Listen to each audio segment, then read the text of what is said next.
ফুলের রাজ্য চীনের ইউন্নান। দেশীয় বাজারে বহুল চাহিদা সম্পন্ন নানা জাতের ফুল উৎপাদন হয় এখানে।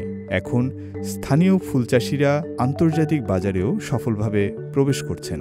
কুনমিং কাস্টমসের তথ্য অনুযায়ী 2024 সালে ইউন্নান থেকে তাজা ফুল রপ্তানির মূল্য ছিল 76 কোটি ইউয়ান, যা আগের বছরের চেয়ে 34% বেশি।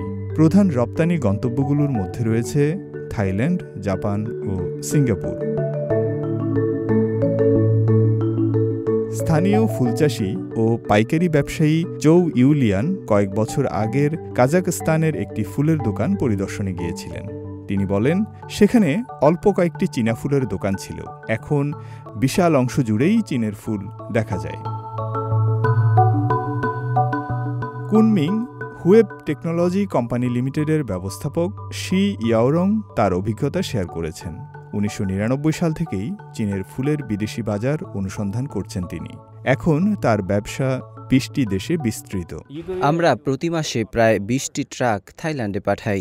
উৎসবের মৌসুমে 40টি ট্রাকও হয়, যেখানে প্রতিটি ট্রাকে প্রায় 40 লাখ ফুল থাকে। দ্রুত শুল্ক প্রক্রিয়ার কারণে তাজা ফুল ভর্তি ট্রাক মাত্র 3 দিনে থাইল্যান্ডে পৌঁছাতে পারে। এছাড়া 2013 সালে চীনের বেল্ট অ্যান্ড রোড ইনিশিয়েটিভ চালুর পর ইউন্নানের ফুলচাষিরা মধ্যপ্রাচ্যেও খুঁজে পাচ্ছেন নতুন বাজার। আমাদের ফুলের দাম দুবাইতে বেশ ভালো। এখন সপ্তাহে 6 থেকে 10 টন ফুল দুবাইতে রপ্তানি করছি, যা একটি গোটা প্লেন বোঝাই করার মতো। চীনের কৃষিতে প্রতিনিয়ত যোগ হচ্ছে নতুন প্রযুক্তি, উন্নত ও দ্রুত হচ্ছে সরবরাহ ব্যবস্থা। এতে করে ইউন্নানের ফুল বৈশ্বিক বাজারে আরও শক্ত অবস্থান তৈরি করবে, প্রসারিত হবে অংশীদারিত্ব। ফয়সাল আব্দুল্লাহ, সিএমজি বাংলা।